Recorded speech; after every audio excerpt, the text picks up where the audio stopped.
আসসালামু আলাইকুম বন্ধুরা, সবাইকে সিস্টার্স কিচেনে স্বাগতম। আজকে আমরা ডাল পরোটা বানাবো, তো দেখতে থাকুন। এখানে আমি খেসারির ডাল সিদ্ধ করে নিয়েছি। এখানে আমি পেঁয়াজ, মরিচ, ধনিয়া পাতা কেটে নিয়েছি। পরিমাণ মতো লবণ নিয়ে নিয়েছি। পরিমাণ মতো সরিষার তেল দিয়ে দিব। কয়েকটা শুকনো মরিচ ভেজে নিয়েছি। এখন ডোলে ভালো করে মেখে নিব শুকনো মরিচগুলো। এখন সবগুলো উপকরণ ভালো করে মেখে নিব।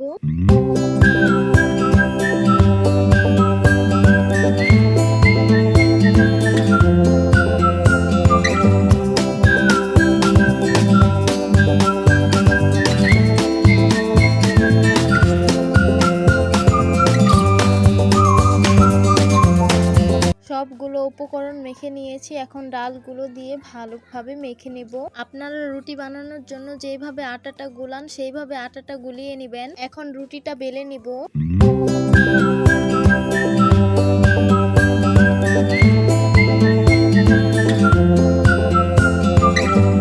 রুটিটা অনেক বড় করে বেলে নিয়েছি। এখন ডালের মিশ্রণটা রুটির উপরে দিয়ে দিব।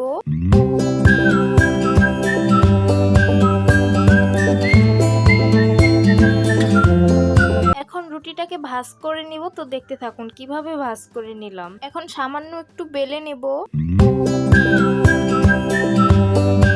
এইখানে সবগুলো ডাল পরোটা বানিয়ে নিয়েছি। এখন ভাজতে চলে আসলাম। চুলায় আগেই তাওয়াটা বসিয়ে রেখেছিলাম। এখন ডাল পরোটাটা দিয়ে দিব। এখন দুনো পাশ ভালো করে রুটির মতন ভেজে নিব। তারপর হয়ে গেলে তেল দিয়ে ভেজে নিব মুচমুচা করে। আসলে পরোটা মুচমুচা না ভাজা হলে খেতে ভালো লাগে না আমার কাছে।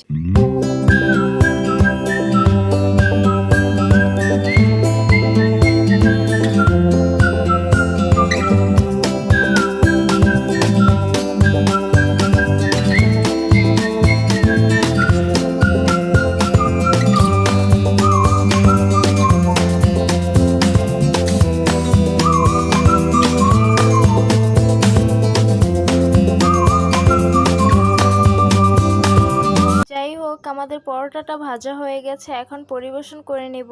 তো গরম গরম ডাল পরোটা পরিবেশন করে নিলাম। দেখতে খুবই সুন্দর লাগছে। আর ডাল পরোটা কার কার কাছে খেতে পছন্দ কমেন্ট করে জানাবেন অবশ্যই। বছরে একবার ডাল পরোটা খেতে খুবই ভালো লাগে, তাও আবার শীতের মৌসুমে।